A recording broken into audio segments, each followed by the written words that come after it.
En el nombre del Padre, del Hijo y del Espíritu Santo. Amén. Oh Dios, que en este sacramento admirable nos dejaste el memorial de tu pasión, te pedimos nos concedas venerar de tal modo los sagrados misterios de tu cuerpo y de tu sangre, que experimentemos constantemente en nosotros el fruto de tu redención. Tú que vives y reinas con el Padre en la unidad del Espíritu Santo y eres Dios por los siglos de los siglos. Amén. Bienvenidos a Saboreando la Palabra. Hoy estamos comentando las lecturas del domingo en el que celebramos el Santísimo Cuerpo y Sangre de Cristo. Recuerden que el domingo pasado estábamos celebrando ya en el tiempo ordinario la Santísima Trinidad. El segundo domingo del tiempo ordinario, una vez que retomamos el tiempo ordinario después de la Pascua, es el Santísimo Cuerpo y Sangre de Cristo. Hoy estamos en el ciclo B porque este es el ciclo en que nos encontramos. Antes de iniciar el comentario, quiero darle la bienvenida a nuestro hermano Irán Díaz, que ya conocido de todos ustedes. Muchísimas gracias por la invitación. Irán, gracias por estar aquí. Como sabemos, él es el administrador del santuario de Nuestra Señora de la Divina Providencia en Cupey. Así que dense la vueltita por allí, lo van a ver. Él está allí casi 24/7. Cuando no está con su familia, está allí, con el santuario, su familia extendida. Así es. Muy bien. Bueno, pues nada, como tema de curiosidad, por si a alguien le sonó familiar la oración que hice, es la oración colecta del día del Santísimo Cuerpo y Sangre de Cristo, pero es la oración que se utiliza normalmente en la bendición con el Santísimo, ¿verdad? Aquellos de ustedes que van a la hora santa, siempre al final el sacerdote o el diácono hace esta oración antes de impartir la bendición. Entonces, pues si le sonó familiar, es la oración colecta, que es con la que yo siempre comienzo el programa, la oración colecta de la celebración, de la fiesta o del domingo que estemos celebrando en ese momento. Muy bien, pues vamos a empezar, que tenemos hoy mucho tema de qué hablar, porque el cuerpo y la sangre de Cristo es misterio central de nuestra fe, ¿verdad? Luego de la Santísima Trinidad, que fue el domingo pasado, cuerpo y sangre de Cristo. Entonces, bien, tenemos la primera lectura tomada del libro del Éxodo, capítulo 24, donde se nos presenta un rito que nos puede sorprender un poquito, ¿no? Como sacrifican al animal, lo consagran a Dios y entonces pues esa sangre del animal sacrificado, consagrado a Dios, la rocían sobre el altar y le iba a preguntar, padre, y la asperjan al pueblo. ¿Qué significado tenía para el judío la utilización de la sangre para asperjar el altar y hacer ese? ¿Había una simbología especial para la época? Sí, definitivamente. Obviamente no es casualidad que Jesús haya utilizado cuerpo y sangre, sino que eso arranca y entronca con una tradición judía. Es decir, la sangre para el judío es la vida. Por eso el judío no podía tocar la sangre, quedaba impuro, o sea, quedaba incapacitado, inhabilitado para ofrecer el culto a Dios. Eso es lo que significaba la impureza. Entonces, tocar la sangre o entrar en contacto con la sangre con un muerto que se suponía que de alguna manera estaba envuelta en la sangre, o se había muerto, se había perdido la vida, pues entonces eso no se podía. Sin embargo, aquí en este caso lo que vamos a ver es un animal que se consagra a Dios, se ofrece como sacrificio a Dios, y ese animal, su sangre, es decir, su vida, es la que se ofrece. El animal y su vida se le ofrecen a Dios. Obviamente representación de la vida del pueblo, porque el pueblo no se va a suicidar. Entonces se sustituye la persona por eso es lo que podían aspirar en el Antiguo Testamento, se sustituye a la persona humana que se quiere consagrar a Dios por un animal. Ese animal es el que se consagra y entonces la sangre de ese animal, es decir, la vida de ese animal, se le rocía sobre el altar que es símbolo de Dios, de lo que se le entrega a Dios. Y a la misma vez se asperja sobre el pueblo, que a nosotros nos puede sonar esto un poquito como que, wow, asperjar sangre, eso desde el punto de vista, ¿verdad?, de higiene, eso no está muy bueno, pero la simbología es muy profunda. Quiere decir, esta sangre que le hemos consagrado a Dios, con ella queremos nosotros bañarnos, de ella queremos nosotros bañarnos para también estar consagrados a Dios, para formar parte de esa consagración, consagrarnos nosotros también y pertenecerle a Dios. Recuérdate que el núcleo de la alianza es, ustedes serán mi pueblo, yo seré su Dios. Entonces, a través de este animal que se le entrega a Dios, ahora esa sangre asperjada sobre el pueblo, es decirle al Señor, nosotros somos tu pueblo, te pertenecemos y tú eres nuestro Dios, ¿verdad? Esa esa es la idea, ese sacrificio que a nosotros, ¿verdad? En el siglo XXI nos puede sonar un poquito extraño, pero sí, el animal muerto, entrega consagrado a Dios, sacrificado a Dios, asperjada la sangre sobre el pueblo y derramada sobre el altar. Esa es la idea. Y ahí adquiría el concepto entonces de alianza con Dios. Correcto, la alianza está fundamentada en la sangre porque la sangre es la vida. Okay. Pero ya sabemos que en el Antiguo Testamento el problema de la alianza no funciona. ¿Por qué no funciona la alianza en el Antiguo Testamento? Bueno, porque la alianza está predicada en que tú eres mi pueblo, yo soy tu Dios. Esto es lo que tienes que hacer para cumplir tu parte de la alianza y esto es lo que yo voy a hacer como Dios. Te voy a defender, te voy a proteger, te voy a acompañar, etc. Entonces, una y otra vez el pueblo es infiel. O sea que hay un elemento de obediencia. Sí, claro. O sea, una alianza basada también en el aspecto Claro. de tú me dices yo obedezco. Ponlo como un contrato. Okay. Este es el contrato, estas son las cláusulas. Yo cumplo mi parte, tú cumples la tuya, pero yo cumplo la mía. Resulta que tú no cumples la tuya, o la cumples 3 veces y 2 no. Bueno, y entonces, ¿qué pasa? Y eso es lo que estaba pasando reiteradas veces en el Antiguo Testamento. Y ahí es donde la infidelidad producía en el pueblo la consecuencia de... Claro, la consecuencia del pecado, se ve, vuelve para atrás, piden perdón, Dios los perdona, los restaura. A veces es bien grave las ofensas, es por mucho tiempo, van al destierro. Dios anuncia con el profeta que eso va a terminar, que Dios ama a su pueblo, el pueblo regresa. En fin, es ese ciclo. Bueno, como nosotros, es decir, estamos bautizados, sí, Señor, vamos a hacer lo que tú dices, y muchas veces estamos igual que en el Antiguo Testamento. Sí quiero hacer lo que tú dices, voy a cumplir, pero la realidad es que acabo haciendo, faltando a tu voluntad, y bueno, tengo que irme a confesar. Y bueno, en todas las misas comenzamos con un acto penitencial diciendo pedimos perdón. Tenemos que pausar un momentito, regresamos.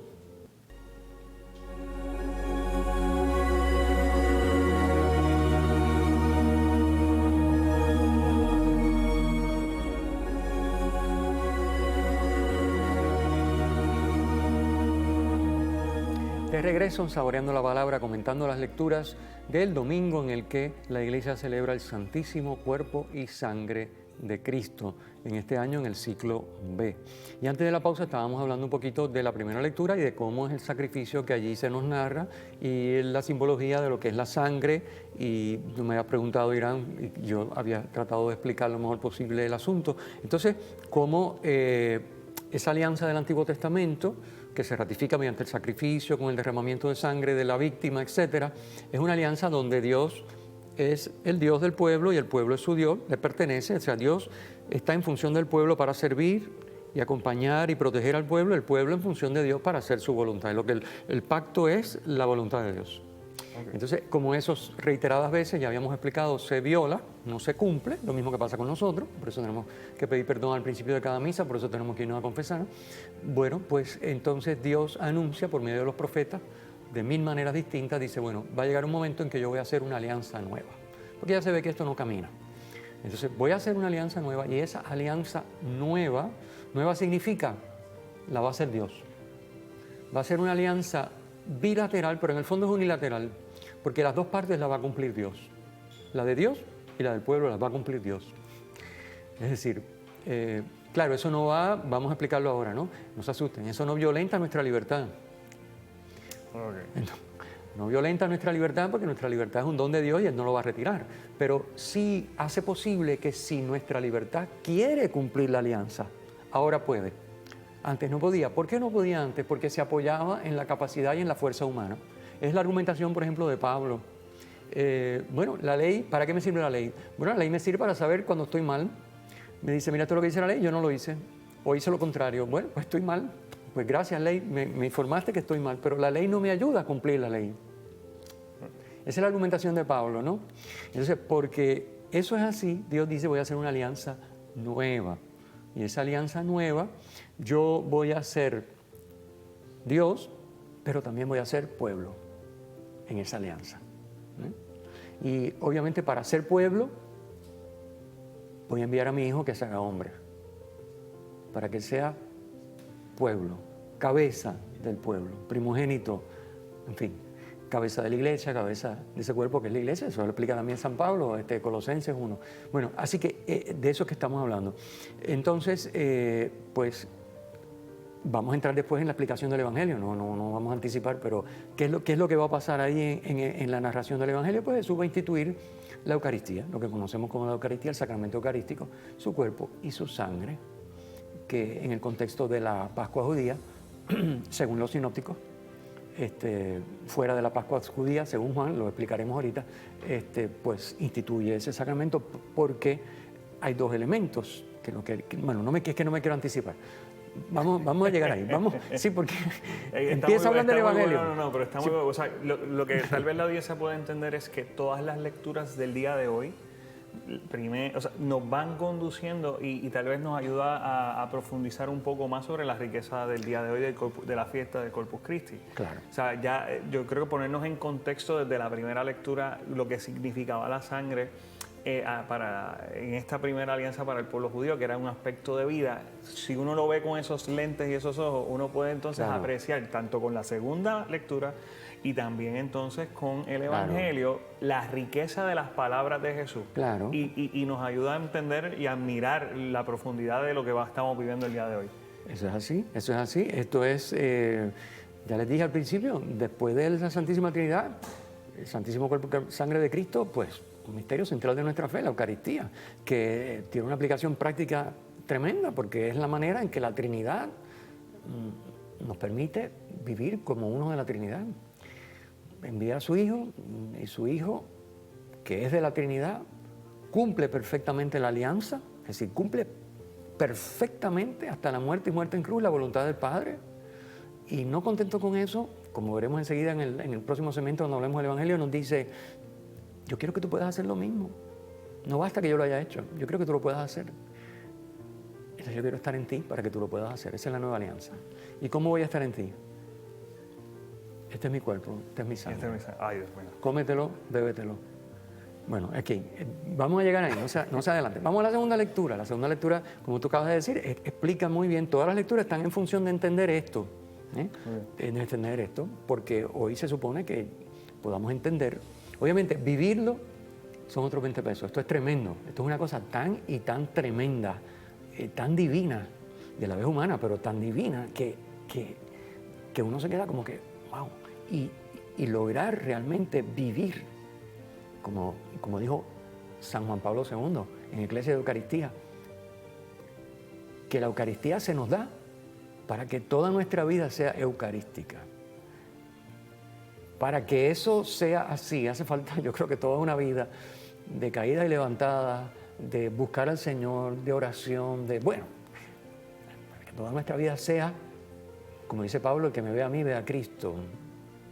Lo que hizo Cristo, yo lo tengo, porque se me da en la Eucaristía. Y ahora yo tengo que lo mismo. Entonces, wow, bien. Vamos a la segunda lectura. Okay. Bueno, seguimos adelantando porque el tema es fascinante, pero vamos a la segunda lectura. La segunda lectura está tomada de la carta a los Hebreos, capítulo 9, mis hermanos. La carta a los Hebreos, ya sabemos que está explicando el sacrificio de Cristo desde la óptica, obviamente el Nuevo Testamento, pero desde la óptica muy judía del sacrificio de la antigua alianza. Por eso es un texto muy bonito, muy bueno, muy apropiado, porque va a tomar de la primera lectura el sacrificio de la antigua alianza y me va a poner en contexto con esos sacrificios el de Cristo. Me va a decir, sí, pero el de Cristo es otra cosa. Como decimos aquí, son otros 20 pesos. Es decir, es otra cosa. Claro que es como el sacrificio de la antigua alianza, porque aquellos sacrificios eran sombra, eran imagen, figura, pero esto es otra cosa. Y es otra cosa, y claro, si leemos completa la carta a los Hebreos, que es larguísima, pero yo les invito al que tenga tiempo, poquito a poco, ¿verdad? Día a día, leer 10 minutos diarios hasta que la vayan trabajando y aprovechando. Es decir, antes ofrecíamos sangre de animales, aquí estamos ofreciendo sangre de una persona humana que es Dios, el Hijo de Dios hecho hombre. Esa es la sangre que se ofrece, ya sabemos que la sangre es la vida.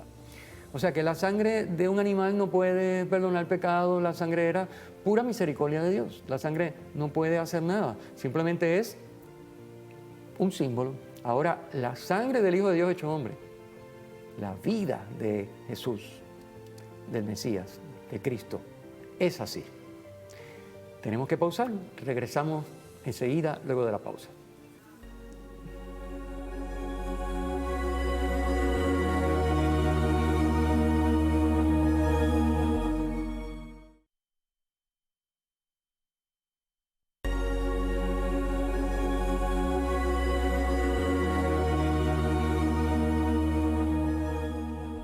De regreso saboreando la palabra. Hoy celebrando el domingo del Santísimo Cuerpo y Sangre de Cristo, ciclo B, comentando las lecturas con nuestro invitado, el señor Irán Díaz. Estábamos hablando antes de la pausa de la segunda lectura tomada de la Carta a los Hebreos y cómo es el contraste que hace Hebreos entre los sacrificios de la Antigua Alianza y el sacrificio de Cristo, el sacrificio de la Nueva Alianza, que es otra cosa completamente distinta. Jesucristo se ofrece, Él es sacerdote, Él es víctima, Él es altar, una vez para siempre. Él vive toda su vida terrena en comunión plena con la voluntad del Padre, y eso una sola vez, hasta su muerte en cruz, y luego, por supuesto, resurrección y ascensión, vale para todo el tiempo. Incluso porque su persona humana, con toda su obra redentora, ha quedado asumida en la eternidad una vez que Él resucita y entra en la comunión de la Trinidad con su cuerpo glorificado. Una de las cosas que en la Antigua Alianza, en el templo, solamente al Santo de los Santos podía entrar a hacer el sacrificio el sacerdote. En este caso, Jesús, al ofrecerse como víctima, entra frente a la presencia de Dios, ofreciendo entonces su sangre, que es vida. No, Padre. Es que ello era un símbolo. O sea, hay un Santo de los Santos, que es el lugar donde solamente entra el sumo sacerdote una vez al año y Pero es que aquí resulta que Jesucristo es el sumo sacerdote. Y no entra una vez al año, entra una vez para siempre, para toda la historia humana, desde la creación hasta el final de los tiempos, una sola vez. Ese sumo sacerdote, que es Dios y hombre, entró. ¿Cómo entró? ¿Cómo podemos decir, para entenderlo humanamente, cómo entró ese sumo sacerdote en el santuario que es Dios? O sea, porque obviamente como Dios, Él ya está en Dios, Él es parte de la Trinidad, pero como hombre entró en Dios. Pues Él, esa humanidad, fue total y absolutamente fiel en todo a la voluntad del Padre. De esa manera entró su humanidad en el santuario que es Dios. Reconciliando cielo y tierra y reconciliando todo, perfecta. Porque Él como hombre que no falla en nada, que hace perfectamente la voluntad de Dios, pues es que ese es el plan de Dios cuando crea, que las cosas funcionen como deben funcionar. Y el que hace que eso ocurra es Cristo. Bueno, y la Virgen, en atención al privilegio de ser la Madre de Jesús, pues también Inmaculada desde la Concepción. Pero bueno, Cristo es el hombre que hace, y por supuesto ella lo hace por el poder, por los méritos, por la redención de Cristo, no por su cuenta. Eso lo sabemos, pero bueno, lo digo por si alguien dice, oye, la Virgen María, sí, también, pero por la obra redentora de Cristo que se verifica en María, diríamos, por anticipado, desde el momento de su concepción. En el caso nuestro es desde el momento que nos bautizamos y luchamos por vivir la voluntad de Dios con la ayuda de Cristo. Bueno, pero vamos a entrar en el Evangelio, porque este programa se nos va y no tenemos más ninguno para hablar de esto hasta dentro de 3 años. Acuérdense que es el próximo ciclo B de Santísimo Cuerpo y Sangre de Cristo, así que vamos al ataque. Nos encontramos, obviamente, en el Evangelio con el Evangelio de Marcos, donde Jesús hace la institución de la Eucaristía. Jesús instituye la Eucaristía, según Marcos y los otros sinópticos, en una cena pascual. Ya sabemos que para Juan no es una cena pascual, pero no entremos en esos detalles porque se nos van 2 o 3 minutos preciosos que queremos utilizar para redondear la idea de la Eucaristía. Entonces, en esa cena pascual que nos narra Marcos, que Jesús celebra con sus discípulos, Jesús arranca de lo que se hacía en el Antiguo Testamento, en la Antigua Alianza, y por eso Él toma el pan ácimo, que era el que se utilizaba para celebrar la Pascua, y toma la copa de bendición. El pan ácimo ya sabemos porque salieron de Egipto corriendo, no le dio tiempo a fermentar el pan, y la copa de bendición, porque la copa de bendición se alzaba con una serie de oraciones que estaban prescritas y todo un serio ritual muy elaborado donde se bendecía a Dios por todos sus favores. El primero de ellos, la liberación de Egipto, bueno, la creación, todas las demás cosas, pero bendecimos a Dios por todo lo que ha hecho, hace y hará por nosotros, por su pueblo. Jesús aprovecha esos 2 elementos y toma el pan ácimo y le dice a los discípulos, esto es mi cuerpo, coman. Y toma la copa de bendición con el vino y dice, esta es mi sangre, beban. Ya sabemos que la sangre es la vida. Cristo está diciendo, esta es mi vida. Si ustedes se la beben, la tienen en ustedes. Y el cuerpo, cuando él dice cuerpo, el cuerpo para el judío es la persona, el ser de la persona, su humanidad, lo que somos. O sea, mi cuerpo soy yo para el judío. Para mí no, para mí el cuerpo, para uno es el cuerpo, el cuerpo del médico trata el cuerpo, pero el cuerpo para el judío es todo. Así que él dice, este soy yo, este es mi cuerpo que se entrega, esta es mi sangre que se derrama. Coman y beban, esa es la Eucaristía. Es decir, cuando yo recibo el sacramento eucarístico, yo estoy comiendo a Cristo con toda su obra redentora, con toda su capacidad, solemos decir con su cuerpo, sangre, alma y divinidad, pero quiere decir con toda la capacidad, por supuesto divina, pero también humana, del humano perfecto que en todo ha hecho la voluntad de Dios. Esa capacidad la recibo cuando comulgo. Okay. Estoy recibiendo cuerpo, estoy recibiendo su vida divino-humana. Ahí está Dios, pero ahí está el hombre, que es Dios. Que una manera de corresponder a la voluntad a la voluntad de Dios y al amor de Dios que es a través del sacramento de la Eucaristía. Claro. Al tenerlo dentro de mí me da la capacidad de vivir en la voluntad de Dios. Te da la capacidad, que no es automática, Okay. porque sería demasiado fácil. Okay. Claro, la finalidad de comulgar no es comulgar, es vivir en la voluntad de Dios. Pero la gente piensa, bueno, ya yo comulgué, ya yo resolví. No. Tú no resuelves hasta que vives la comunión plena con la Trinidad. ¿Y qué pasa? Sabemos por experiencia, porque somos pecadores, que tú comulgas y vuelve la tentación y te hace cucas monas y tú vuelves y te escocotas. Y vuelves y te levantas, pides perdón, si es necesario te confiesas y vuelves y comulgas. Y ese ciclo va y viene. ¿Cuál es el problema? Que no es cuestión de comulgar para ya estar en la voluntad de Dios por los siglos de los siglos. Claro que no. Es necesaria una transformación interior para que esa Eucaristía, como la semilla que pone el sembrador, esta semilla es Dios, pero Dios no violenta mi manera de ser, Dios no violenta mi libertad.